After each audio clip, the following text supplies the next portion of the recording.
Welcome to the Early Wedge presented by BetMGM. I am your host, Eric Cohen, aka C. Make sure to like this video and subscribe to the SportsLine YouTube page, as the more of you, the merrier, especially for what is going to be an animated episode of the Early Wedge.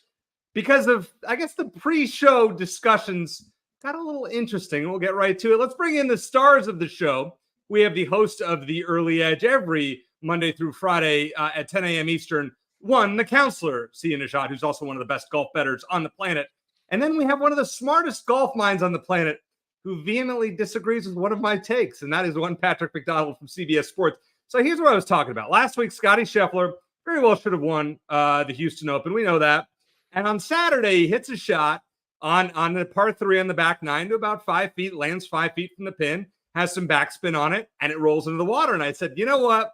If that happened to me, I'm breaking every club in my bag. What an unfair break for Scottie Scheffler. How dare he? And you, Patrick, said what? I called you a casual. I said it was the most casual take out there, and I implored you not to bring it up on the show to expose yourself. And EC, here's the reason why. Spin control is a skill. And what Scottie Scheffler has been the best at over these last 2 years, you put in the ball striking numbers, sure, has been course management. And the shot to that pin at that situation, the miss at least, is 20, 30, 40 feet long. That ball should never land short of that pin with a wedge in hand because you know the backspin is coming. So it's not unlucky. It was a poor shot, and he got penalized properly for it. Counselor, I guess my take that I just heard is a casual take. And you know what? After what Patrick said, I really can't argue with it. Your thoughts on just Scottie Scheffler. Did he blow this tournament last week?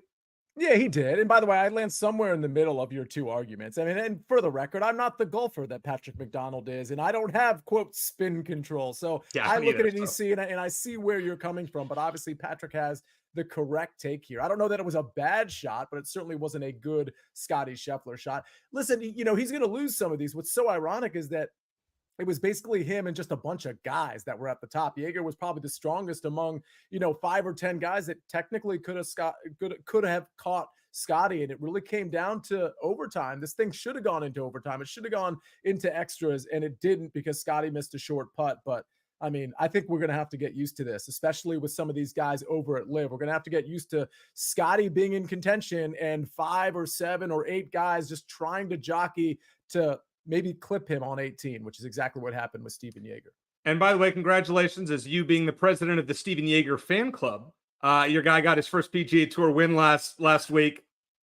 Just how does it make you feel that this is a player you have touted? I mean, I've been, since the Early Wedge started in 2023, you have touted Stephen Jaeger more than any other player on this program, and finally he gets a W. It's so underwhelming. It's so bittersweet because you have to understand, not only do I have Jaeger a lot in the outright market, but in this tournament, in last week's Houston Open, I had him. The first tournament matchup I put out was Tuesday on the Early Edge, and I brought it here to this show on Tuesday night too. And it was Stephen Jaeger over Thorbjorn Olsen in a 3-ball with Cam Davis. It was a plus 145 that came in. I also had Stephen Jaeger as a first-round leader, and I didn't have him in the outright market. So this is one I coulda, shoulda, woulda, but didn't. I will say this, though. Now, because I didn't have it, a lot of other people didn't have it. There were people, though, that watched this show, and they tweeted at me. They said, I watched the show. You seemed so confident about Stephen Jaeger that I went ahead. And if you're in the chat, make yourself known. I went ahead and I put an outright on Stephen Jaeger. So at least some people ended up cashing in due to our confidence, due to my confidence. But I am a little shook that I didn't have him as an outright in this one. When Grayson Sig wins, Patrick will be popping champagne bottles because he is the president of the Grayson Sig fan club. We got to add to that. We have you with Jaeger and then Patrick with Grayson Sig, among others. Me, I just root for whoever can actually cash for me. Scottie Scheffler was not it last week, but we're on to the Valero Texas Open. And Sia, I'll start with you in your storyline. What do you think of this outright board this week? Great transition, great host to come right back to me after I mentioned Scottie Scheffler and just winning every tournament, or at least almost winning every tournament. And we got somebody in the chat referencing that as well. Listen, Scottie's not in this tournament. And I understand Rory McIlroy is in this tournament. We know my opinion on Rory McIlroy in terms of what his win equity is versus what we are told it is in the outright market. The long story short here is that without Scotty and without some of these big names who are sitting out to wait on the Masters next week, we have a betting board that I think is really wide open. I think the 20s and the 30 to ones are wide open. I think the plus 5,000, the plus 6,000 are wide open. I think there's guys in the 80 to 1 range. I think there's guys in the 100 to 1 range that are actually, I think they're viable. I think there's a lot of win equity down the board. And I don't say that, and this is a tough course. So like, it's not one that necessarily a bad player can win at, but there's some good players that are between 60, or I should say 50 and 100 to 1 that I think are very live in this tournament, which is why I've got a few outright, but I've also sprinkled a lot of long shots. So wait till the end of the show, because not only do I have a lot of long shots that I think can actually win here, or maybe you want to play it a little different. Maybe you want a top 10, top 20, but the bottom line is there's a lot of symmetry in our picks, especially in the long shot section. And I think it speaks to the fact that there's some guys at long odds that can actually do really well here. So pay attention. Wait, so you have parlays too? See, I symmetry. I have to say, because all I do is, I'm afraid to put in outrights. I put in Joel Damon. I liked him last week. What happened? He misses the cut. Patrick, your storyline is kind of similar to mine. This is a big week for certain players, one especially at the top of the leaderboard. Or it kind of ties into Sia's as well. There's a lot of guys looking for something, anything they can grab their hands onto for the Masters next week. I mean, you look at some of these players, Colin Morikawa, one of the best iron players we've seen over the last couple of years.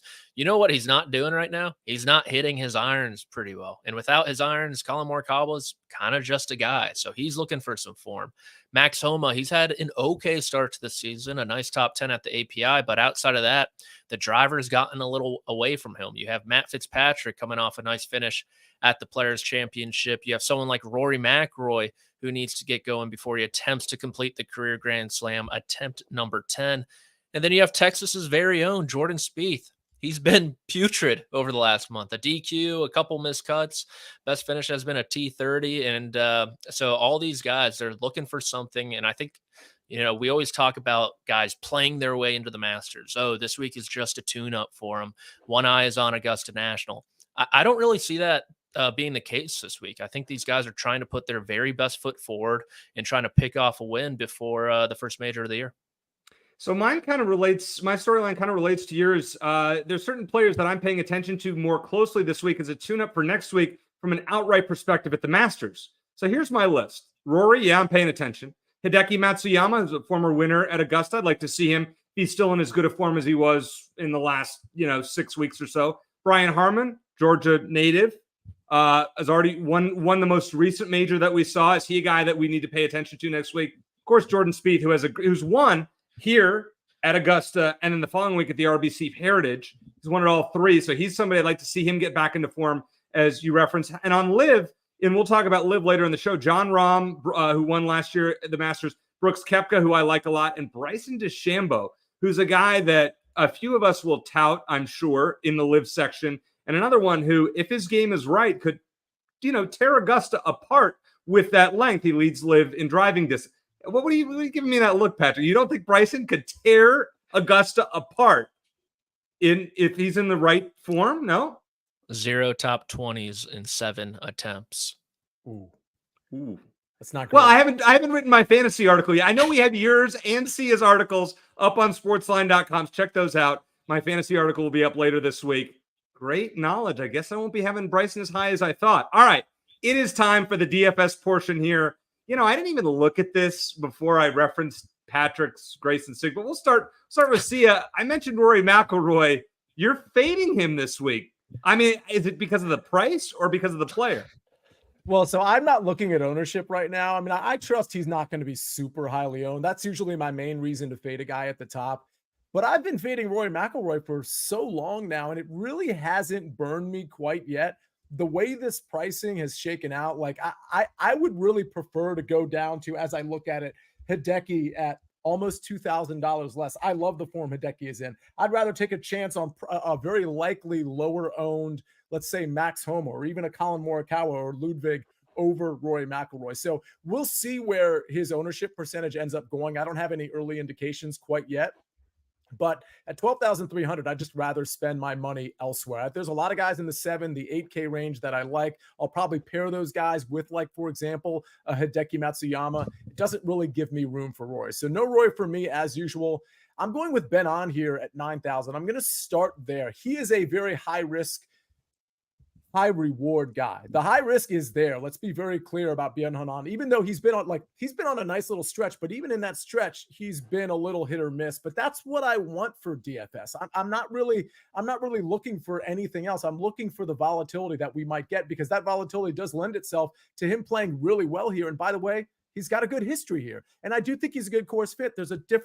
There's a couple different types of course fits that can succeed here. We know the Corey Connors one where you just, or maybe like if you like Colin Morikawa or a Lucas Glover, it fits, just get it in the fairway and dial in on approach, and hopefully you're okay with the short game and you're good to go. The other way is to be Ben On and just bomb it out there, have a shorter approach on the way in, and hopefully your greens in regulation are up and you putt decent. So I like the Ben On approach here. I think he's shown spike potential, so I like him at 9,000. Akshay Bhatia is another guy. He has plenty of spike potential, and he's really showcased it lately. He doesn't have a big sample size of really being dialed in with the ball striking, but we know he can do it. I think he's a good course fit, and his last time out, he was really good. And Lucas Glover, I just mentioned him. He is sort of like that Corey Connors light type golfer, and he's got a really good history here. And at 7,300, he's an extreme value to me. He'll probably be a little popular, but I think Lucas Glover is a great course fit. This chat has been on Lucas Glover very recently, and I'm back on him here at 7,300. Like it a lot. I will have Glover later in the show. Now, Patrick, as we referenced, Grayson Sigg, 6,000. You're back on the well this week. Why? Yeah, I am. I'm going down with the ship with many of my usual suspects this week. You will see. Grayson Sigg is one of them. It's every week, but couple T45s last couple of starts, which have been okay considering he's in the bargain bin at 6K, and the iron play is great. You just heard Sia talk about kind of the course fit, the Corey Connor course fit of being very accurate off the tee. Grayson Sigg is that. Being a good iron player, Grayson Sigg is that. And so just a decent uptick with the putter, and I think he has top 20 potential. KH Lee, 6,800, twice a winner in the state of Texas, quietly playing some really good golf. His last 4 starts read T4 miscut, T9, T31. He's driving it very well at the moment, putting it well too. Just needs the irons to catch up a little bit. And then Russell Henley, 8,200. One of my guys, per usual. I mean, he is pretty much Corey Connors' clone, but this year has been a little bit different, I'll say. The putter's really come alive. The short game's been very good, and the iron play has actually fallen off a little bit, which is a little surprised, to tell you the truth. So I'm hoping that can turn around, kind of return to historical levels at 8,200. And then I don't hate Jordan Spieth, honestly, this week. I think Jordan Spieth is frisky. That's like, he's a frisky guy. He could do anything. You talk about high risk, high reward with Benny On. That is Jordan Spieth as well. I can't do it in DFS this week with him at 9,500. I mean, the recent I'll sweat him next week. I will sweat him next week when everyone's playing him at Augusta. I'll probably get involved there too, but I'm saving some hair for that at least.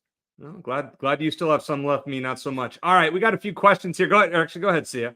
Well, speaking of questions, I know you'll get to a couple here. One you're probably going to get to. David Tox says, what about Novak? I don't know if that was one of the ones you saw, EC, but I like Novak a lot. We'll talk about him later on in the show in different markets, but understand the way we do the DFS section. We're just picking 3 guys and a fade, but certainly some of the guys that we might have in the top 40 market or top 30, top 20, whatever the case may be, in the outright market, maybe even the first round leader market.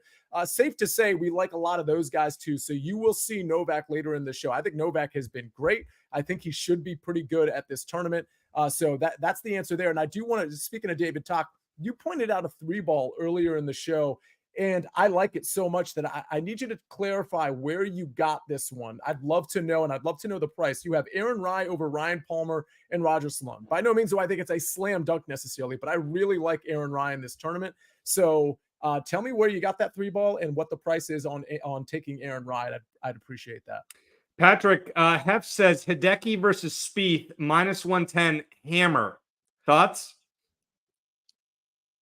I don't hate it, but I don't hate it at all. I know Hideki, he's playing some great golf. The ball striking is back to historic Hideki Matsuyama levels. He's getting enough out of the putter.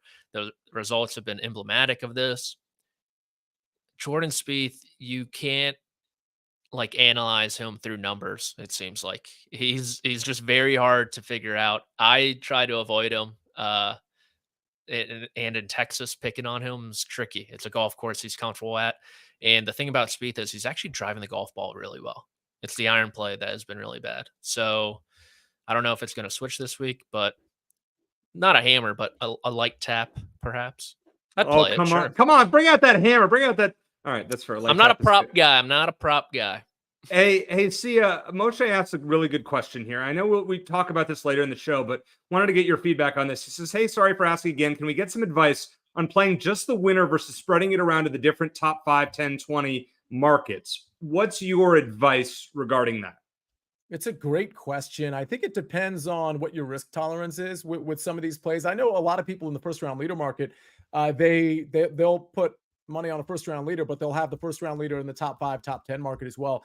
I think I would treat this similarly to a ladder play, especially with me, for example, I think, let's say I had 5 outrights, Moshe, and you wanted to take all 5 of them, but 2 of them, you really loved the argument. Maybe you put like a normal bet that you normally put on those 2 outrights, but the other 3, and maybe to the extent, to a small extent, the 2 that you really like, you save some of whatever that unit is or whatever that number is that you put on the outright. You save some for the top 5, top 10 market, almost like as insurance to some degree. So I don't know that I'd recommend that for every single outright. I don't do that. I mean, I just kind of have my outrights and I separately have my top 20s and sometimes top 10s and so on and so forth. But it does make sense that, listen, golf tournaments are really hard to win, right? And you could be in first place down the stretch and you mess up one hole like Cam Young did a couple of weeks ago, and all of a sudden, you're very quickly in second or third place. So to sprinkle a little bit of what you would put on the outright market in the top 5 or top 10 market certainly makes sense. So I would, especially if your risk tolerance is a little lower and you're not necessarily trying to spike a 50-1 with however much you put on that, I would recommend taking a little bit of money and sprinkling it on that top 5, top 10 market. All right, Sia, Nick says, we are so due for a first-round leader. All right, I think that says something. Now, next week, we're all probably going to get in on that. Patrick will make some picks. I'll make some picks for Augusta. But for now, you're the only one with the FRLs, and we're going to bring out that hammer again because Hideki Matsuyama is leading us off here. Your thoughts? Yeah, Hef Sterling. Wait for the matchups part of this show because Hideki versus Spieth, very, very interesting. All right. First round leader. This one, I changed it up a little bit.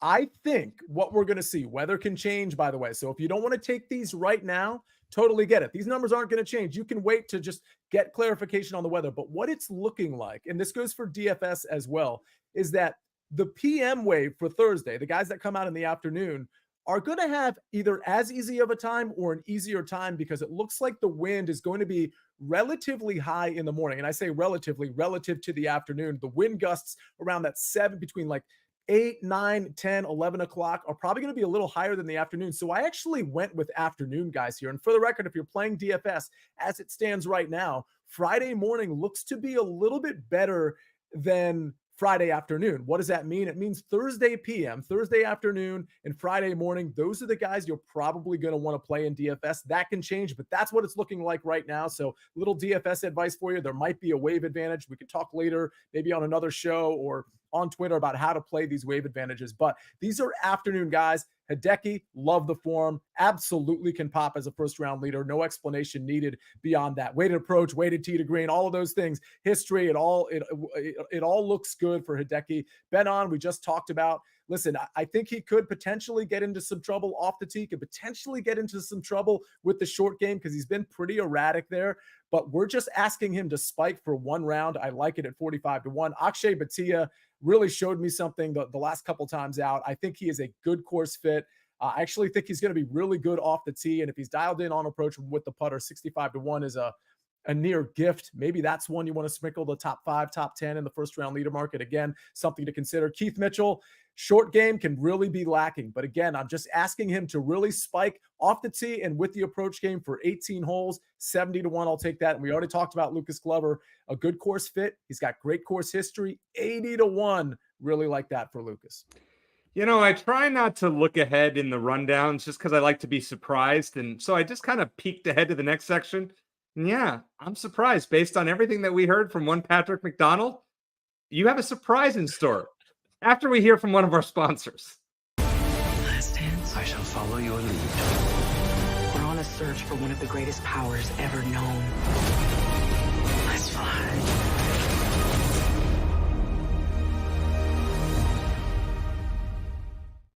Now, just so I can keep the tease going longer, Sia, I promised you last Thursday that I would give you a time on this program to, call me out or after what happened in the Sweet 16 in Los Angeles. I made a prediction. I was very in disagreement of your dislike towards my alma mater, and we saw what happened in the Sweet 16. So if you'd like to take the floor at this moment to say your piece. By the way, Patrick's theory of picking the East Coast teams is 7-1.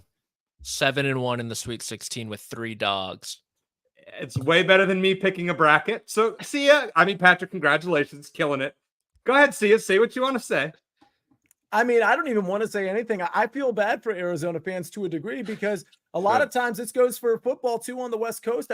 Sometimes you've got the talent, but for whatever reason, you don't have the grit to put it all together. I think it's coaching. I think it's grit. I honestly think there is an East Coast mentality, specifically Northeast mentality that other parts of the country don't have. I can't put my finger on it, but I'll take a Big East team over a West Coast team all day. I'll take an ACC team over a West Coast team all day. All other things being equal.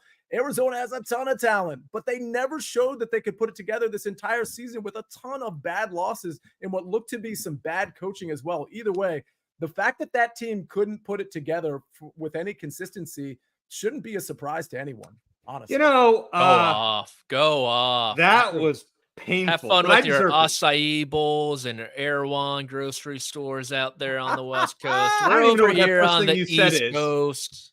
I don't even know what that first thing you said. I eat like a 5-year-old. Come on. All right, if you were to compare Arizona to a golfer to bet an outright on, isn't Tony Finau kind of the guy that you would say, just based on everything that you were saying, Sia?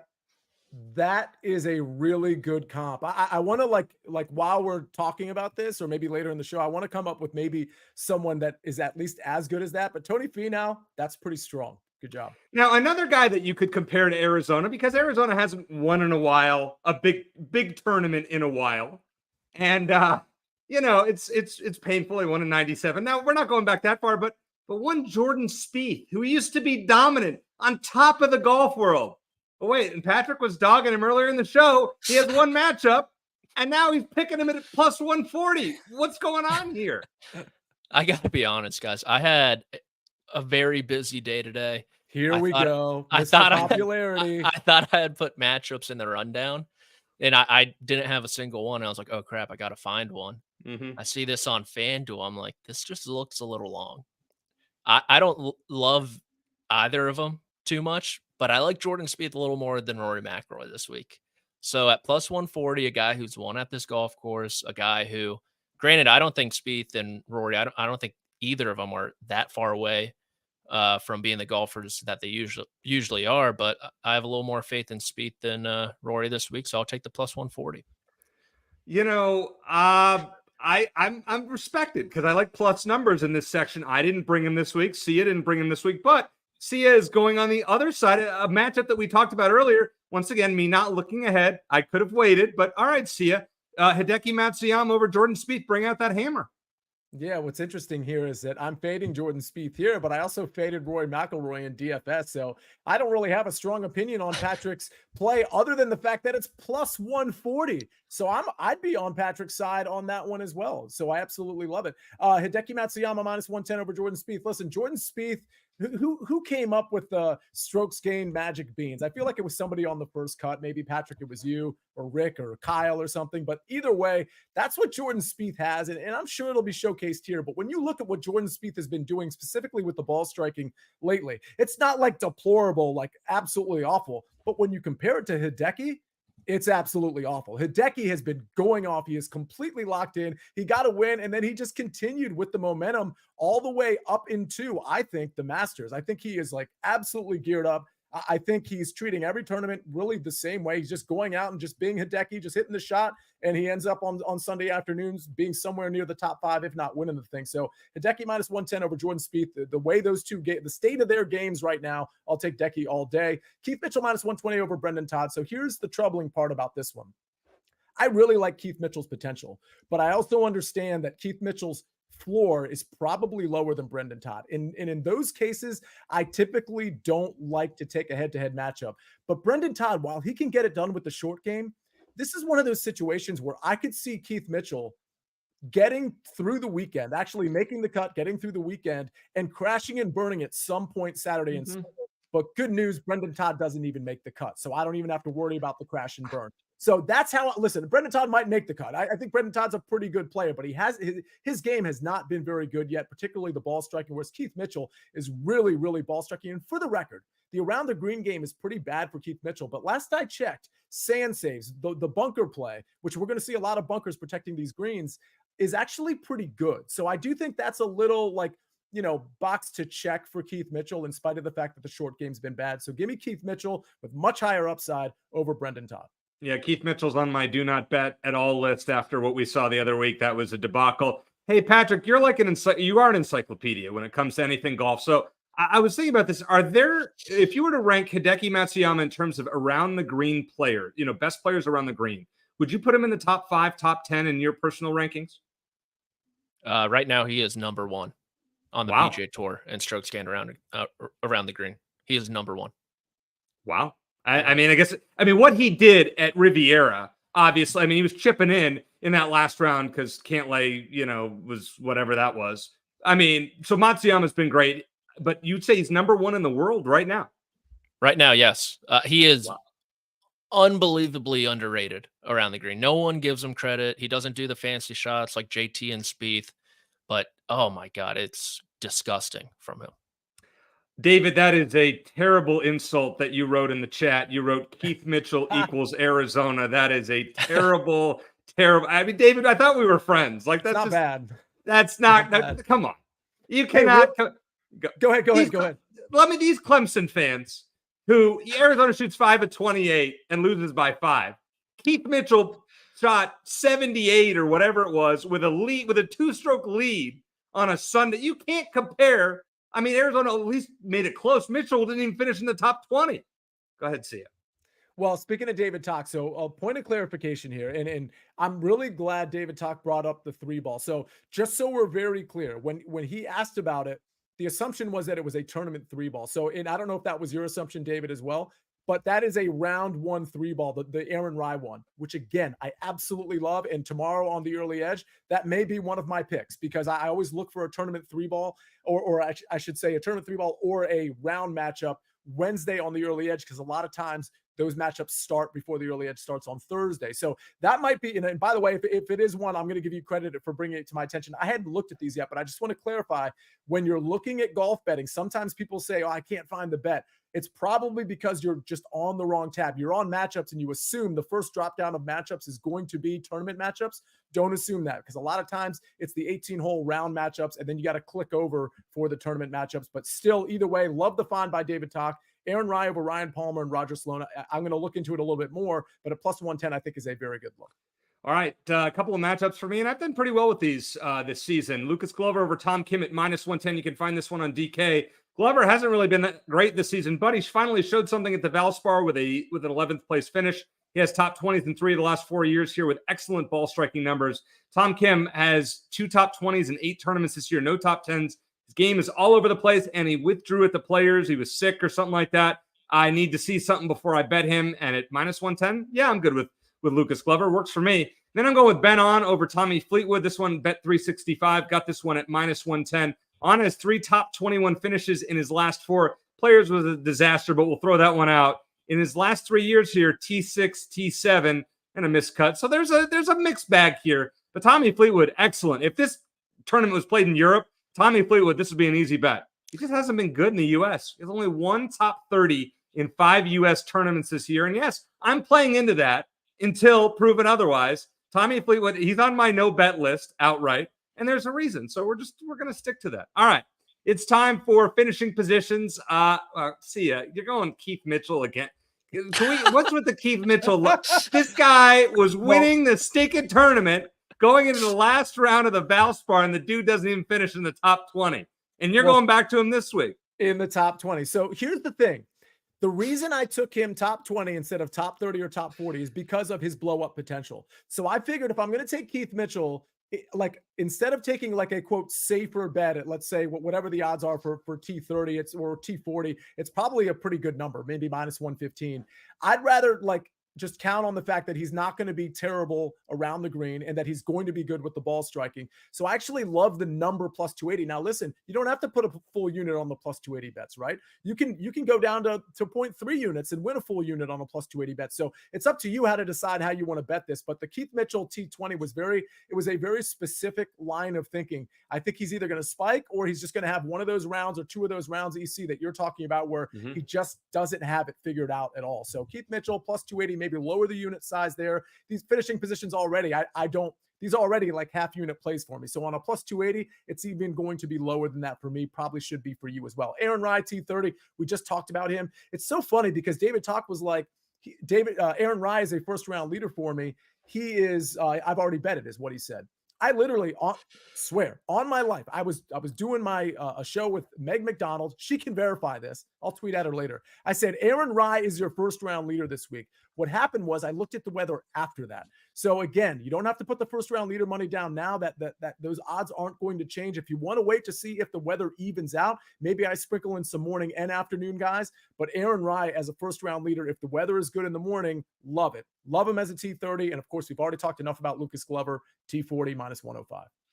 All right. I like that. I mean, we got Aaron Rai plus money, Keith Mitchell really plus money. So I'm going 4 plus money players here. Corey Connors, top 20. Listen, 5 starts here, 2 wins. He's been in the top 35 every time. One last year. If you want to get safe and really just go straight to the pay window, you can lay minus 200 for a top 40. But I'm going to take a chance at plus 115, the top 20 market. Harris English, top 20 at plus 175. He's done this in 5 of 8 this season, and he has a T21. His irons have turned around the last 2, and the putter's been pretty darn good since February. The history here isn't great, but they're all pre-2019, so we'll throw that out. At this number, plus 175, I really like it.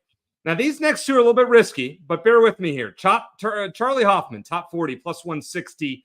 Horse for the course. I haven't said the words in a while, but it's true. Since 2010 and 13 starts here, he has a win, 2016, 5 top 5s, and 9 top 20s.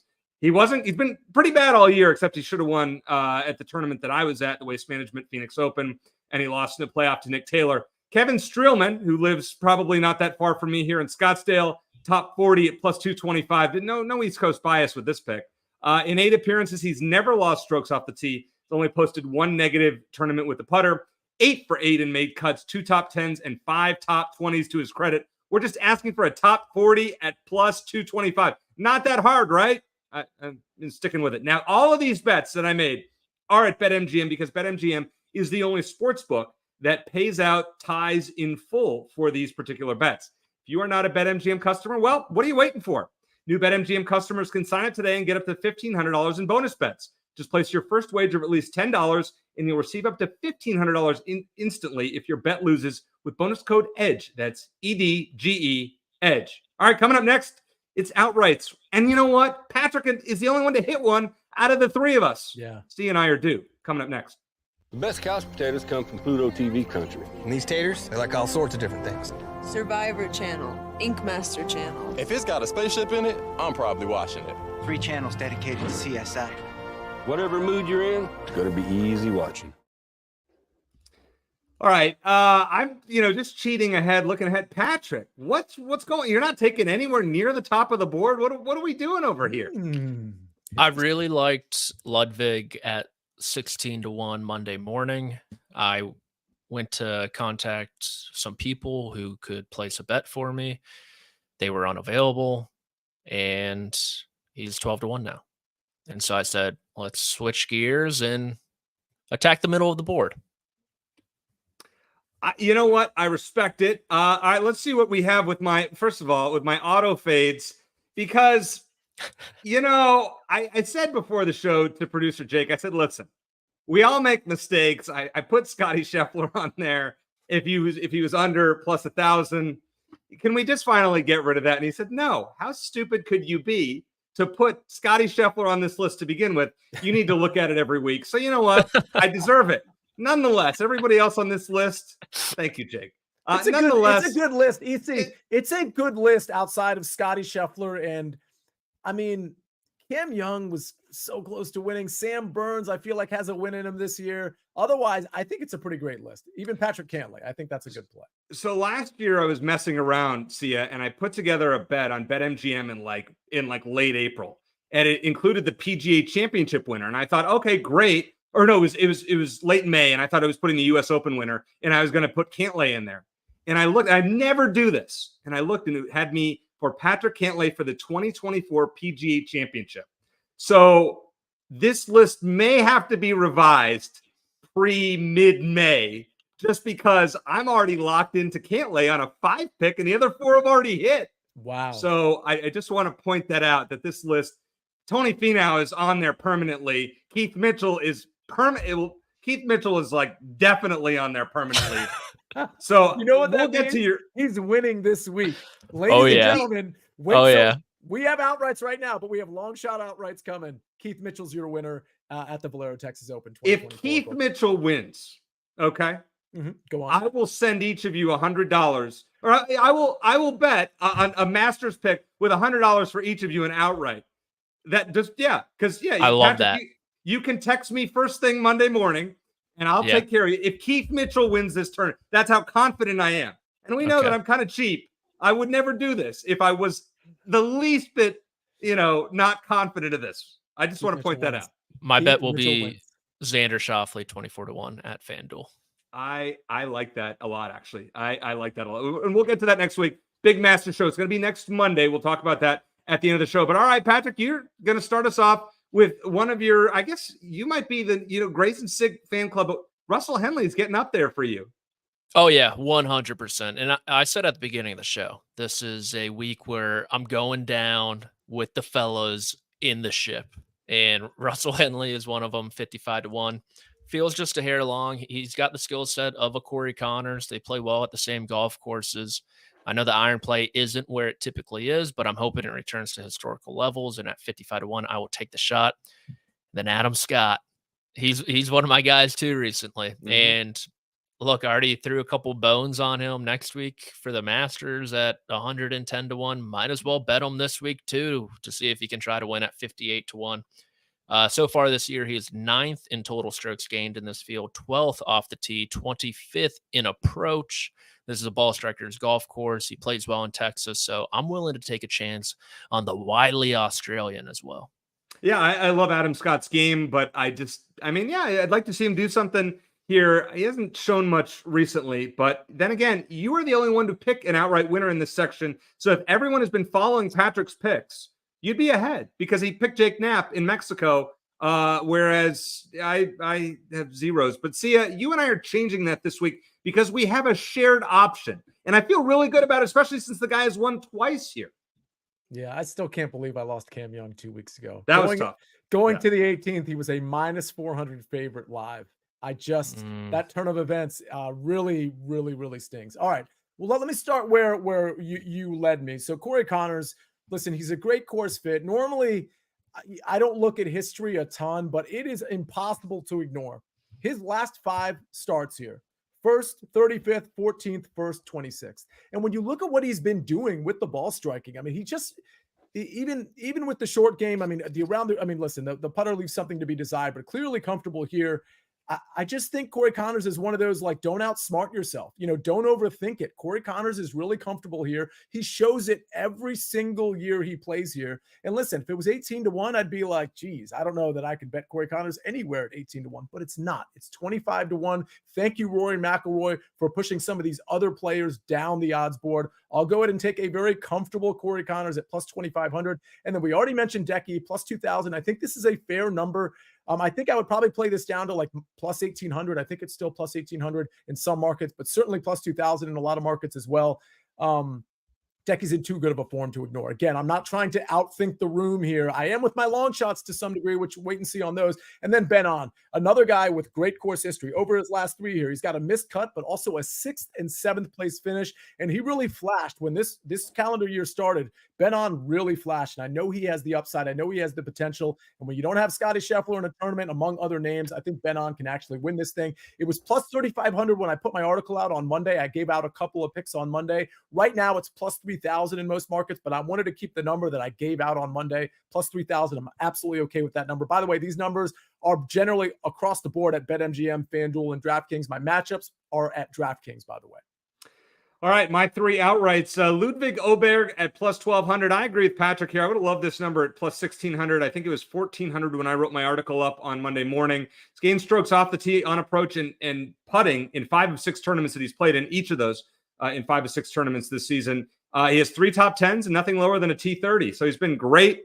He gained nearly 10 strokes with his driver and his irons combined at the Players. So this ball striking is excellent. Don't love the number. That's where you got to parlay it in. Watch the early edge tomorrow. Somebody gives out a basketball pick. Put that with Ludwig Åberg. You get it at 25-1. You're going to feel really good about life. Speaking of 25-1, Corey Connors is playing the last 2 tournaments, or his 2 best thus far this season.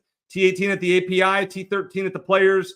Amazing ball striker, and the putter is not great, but all he has to do is like putt a little bit above average, and I think we got something here. Then Billy Horschel. Now, once again, a guy that hasn't won since the Memorial in 2022. I mean, this number is not great. This one you got to put with a basketball pick and a parlay as well. But in his last 4, we've seen finishes of T9, T12, T7, and an ugly miscut, but who cares about that last one? He's gained strokes in all major categories in those 3 tournaments that I referenced. He has 3 top 4 finishes here lifetime, albeit those came between 2011 and 2019. But the putter is cooperating, gained strokes with the putter in 7 of his last 8 tournaments. And on Sunday, he was great in Houston, shot a 64, and really threatened the top of the leaderboard in a field that has some flaws, as we've seen. Once again, I think the number, if I got it at 50-1, 60-1, I'd feel a lot better about it. But 35-1, yeah, I could get a little bit behind it. So, okay, we can do that. All right, now it's time for the long shots. And I just want to gloss over the fact that, I mean, there is synergy. You guys have 2 players each that you agree with. I guess, Patrick, I'm going to let you make the case for Keith Mitchell. And then, Sia, I'm going to let you make the case for Lucas Glover. How about we do that? So, Patrick, why don't you start us off? Cool. Yeah, and we almost got one home last week with Taylor Moore. Mm-hmm. Yeah, one of the many to finish runner-up for us, which is a concerning trend, unfortunately. But yeah, Keith Mitchell, this is a ball striker's golf course, and Keith Mitchell, since the beginning of the year, 4th tee to green, 5th off the tee, 3rd on approach. You got to be a good driver. Keith Mitchell is one of the best total drivers in the world. I know the short game isn't fantastic, like Sia had mentioned, but at 80-1, you know what? That is more than willing to take a chance there. Lucas Glover as well, which Sia will touch on at 90-1, and then a pretty recent winner in Austin Eckroat at 110-1. I mean, since that win, he hasn't been awful, just a couple okay starts, but the iron play has still been very good, and he's 7th tee to green, 8th on approach this year among this field. Went to school at Oklahoma State, should be okay in the Texas wind if that pops up. So I love Eckroat at 110. You know, when I hit Eckroat live in betting at the Cognizant, I had mentioned on this show, I said, if there was a trend with live betting as far as betting a guy in the top 5 at the end of round 2, and the winners had come from there. And Eckroat fit that category, and he ended up getting the win. There is also a similar trend here at the Valero Texas Open. Since 2015, I believe, every winner has been in the top 5 after 2 rounds. You might want to take a look at that as a live betting opportunity. And, some of the, you may not get the best number, but if you put a little parlays, I mean, that's my middle name, Eric Parlay Cohen here. Some of these guys might make sense. All right, Sia, Keith Mitchell, Patrick talked about him. Lucas Glover, elaborate more on why you like him. So I think the number on Lucas Glover is really interesting because it opened at 75-1 in most markets, and it's up to 90-1 now, which means he's not getting respect in the market. And I kind of get it, because even though he's got a really good course history here, if you look at the metrics over, like, let's say 2024, it's not like the classic Lucas Glover where the ball striking is really, really elite. I mean, it's okay. He's gaining in the ball striking department, but he's not doing anything super special. When you pair that with the fact that he's typically not a very good putter, like, I understand this number, but I also understand that Lucas Glover typically is a really good ball striker, and that Lucas Glover can get hot with the putter, and Lucas Glover does have good history here. So again, at 90-1, I think it's worth speculating. I'll be very clear here, though. These long shot plays, we name them long shot for a reason. These are sprinkle plays, and if I had to sprinkle less on one of these 3, it actually would be Lucas Glover, and it would be maybe a touch more on Keith Mitchell, who rates out so well. Yes, around the green's a problem, but weighted tee to green, weighted approach, course history, weighted off the tee. Like, he literally checks all those boxes. Now, he can get in a lot of trouble. We've already discussed that, but I'd rather put a few more bucks on Keith Mitchell than I would Lucas Glover. I just want to give everybody the context there. And then Andrew Novak, somebody in the chat already brought him up. He was almost another finishing position play for me. T40, he was plus 125. The problem is I didn't want to have a lot of finishing position plays because I've been really up and down in that market, and I thought 3 was enough. But just so you know, he was the one guy that didn't make it in. T40 plus 125, I think, is a good number. And Novak has shown an ability to top 10 with really good fields, better fields than this. So I think 120-1, this is a guy that is up and coming in maybe a big way. So I think it's worth a sprinkle here as well. Well, if Keith Mitchell wins at 80-1, not only will you guys cash a big number, but you'll be getting $100 from me to bet on the Masters. So you root hard for Keith Mitchell. I am not concerned in the least. All right, mine, of course, this is the section of parlays. Can't help ourselves. Well, I can't help myself. I've struggled here lately, but listen, these are sprinkles. I mean, half a unit, whatnot. Top 10 parlay. This one's at DK plus 1,600. Corey Connors, Billy Horschel, 2 of my outright bets. It's a pretty good number, including ties. Top 20 parlay. This one you can find under tournament specials at FanDuel. Jordan Spieth and Corey Connors at 5-1. I think that's pretty good. If Spieth can actually show up, as we have debated both sides of the of that one here on this program. So in the top 20 parlay, I'm going with Spieth again. I think you could do that with Oberg and Matsuyama plus 1,300. Find that one as well on FanDuel. All right, so we got some parlays. We got to hit something. I like that last one. Those last 2. Spieth better not let me down. I'm putting a full unit on it. If he does, then he will not be on my card next week. But that is not the only golf tournament that we're going to talk about this week. The Live Golf is at the Blue Monster in the Doral in Miami, and we have picks. Now, Patrick and I got off to an excellent start this season. We had Joaquin Niemann at Mayakoba. We had Dustin Johnson in Las Vegas. So now it is time to see if we can all get back on track.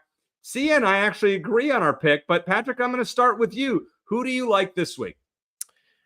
Yeah, and we had Louis Oosthuizen in Jeddah, ran into Joaquin Niemann for another second place finish. But theme of the show for me, I'm sticking with my guys. I might be definitely lifetime still in the hole for Louis Oosthuizen if this wins. Good luck with that. Yep. Yeah, we're climbing out of it shortly, or slowly but surely. But yeah, 27 to 1. He's just been playing really, really good golf, and he's played well at Doral throughout his career. So I'm going to take another chance, hopefully the last chance with him. And then Carlos Ortiz, 40 to 1. His last 4 starts are a win, T15, T4, and T10, sprinkled between Live Golf and the Asian Tour. He's playing a lot of golf, which I like. He's in form. He's played well at this golf course during their team championships as well. So I think he's got an outside chance to contend, although I think one of the big guys is ultimately going to win. You guys might be on the right track. I think we might be as well. Sia, why do you like Bryson DeChambeau at 10 to 1? First of all, you guys know I don't put a lot of time into the Live outright, but I did put a little bit of time. I know this course, a longer hitter is probably going to be better at Doral. And I just listen, Bryson DeChambeau, he just seemed, first of all, the play has been okay recently, but he just seems like the perfect candidate to hit the tournament before the Masters, like get a lot of hype going in, and then as Patrick was alluding to, maybe not do much at the Masters. I think 10-1 is fair. I thought Joaquin Niemann at plus 800 was also fair. Let's be honest though, you're not listening to me on this one. It's EC and Patrick that are doing the actual research for the Live Tour. All right, fair enough. I listen though, Sia. I like the DeChambeau pick. 3 top 10s and 4 live tournaments this season. Shot a 5 under 67 in a solo round here at last year's team championship. So obviously has some familiarity with the course. He is first in driving distance on the circuit and 5th in greens in regulation. But the putter, kind of like Corey Connors. Like if we're looking at Corey Connors and his issues with the putter, that's kind of Bryson. You don't really know what you're going to get, and it's always been that way. Paul Casey at 28-1 is really interesting. His 4 finishes on the circuit this year, T11, T5, T29, and lost in a playoff in his last one to Abe Answer. He's 4th in fairways hit and has gained at least 1.5 strokes on approach in every event this year. And he's played here when this was a WGC event between 2007 and 2016. He has 3 top 10s. So Paul Casey's a guy that I'm going to keep an eye on. He also doesn't have a Masters invite next week, and he's not going to get one. So maybe this is his way of saying, hey, listen, you guys snubbed me. That reminds me. Yeah. EC. Patrick, please clarify. EC, maybe you know the answer to this question. Is Keith Mitchell qualified for the Masters next week? He is not. Oh, boy. Oh, I can't wait for that Venmo. The storylines write themselves. Keith Mitchell's your winner at 80-1, folks. By the way, speaking of long shot bets, let me just clarify something, because EC, you said, oh, these parlays, maybe I'm going to just sprinkle a little bit, like half a unit. A sprinkle is not a half a unit. A sprinkle to me is like 0.1 units, maybe 0.2 units. So in case there's like novice bettors out there that don't know what we mean by sprinkle, we're talking a very, very small amount relative to your normal bet size. All right. So, and that's fair. I agree with that. That's a good tidbit that you threw in there. So for me, I just get excited when I see these parlays. It's the first thing I look at outside of the outright market this week. Every week, I'm like, all right, where can I put my favorite players together for that week? And sometimes we hit, but it's been a rough go. So temper your expectations. But we're going to get back on the board here soon. We just, I've not been the best in finishing positions and these parlays lately. So it is time to get back on the track with the biggest tournament of the year coming up next week. Now, by the way, since Patrick McDonald is such a TV star, we have to move this show to Monday at 7 p.m. Eastern. So get ready. You have an extra day. If you're watching this on replay, you have an extra day to watch this show next week, because one Patrick McDonald is so popular that he changes show times. It's worth it. I mean, this is like your week. I mean, it's Masters week. How excited are you for next week, Patrick? I'm not going. So what? I know. Yeah, I'm a bit bummed, to tell you the truth, just because, I mean, everyone's going but me. So disappointed, but it's a great tournament. Ouch. Jeez. Yeah, no, it's just a bummer. That's really the only way to put it. All right, so I'm going to end this show with a question, because I honestly don't know the answer to this. I figure you are the ultimate cultured person. Educate me on food, etc. What does pimento cheese taste like? Oh, I have no idea. I genuinely have no idea what pimento. As far as the cheese cuisine, I know what cheddar tastes like, provolone, Swiss. I don't really get into like the fringe cheeses. And is pimento is that a fringe cheese? I don't know.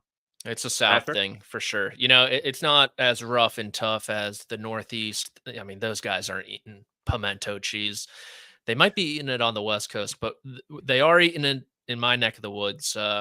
It's really good. I couldn't tell you what it is. I think there's probably some red peppers in there potentially. If you ever find yourself at Kiowa, the pimento grilled cheese at the Ryder Cup bar off the 18th hole of the Ocean course, 10 out of 10, recommend. Wow. You know what type of cheese they eat on the West Coast, Patrick? What's that? It's got to be brie, right? Oh, I thought you were gonna say Fromunda cheese. And for that, that's a great way to end the show, I think. You guys, awesome. That's it. Awesome episode, as always. Next week, we'll be back here on Monday, 7 p.m. Eastern, for one of the biggest shows of the year, the Masters. Can't wait to see what we will learn on that one. Maybe Patrick and I will have some synergy, and maybe he won't take my money for once. So for Patrick McDonald and Sia Nejad, I am Eric Cohen. Thanks to producer Jake as well. And as I always like to say, let's hit it big. Good luck.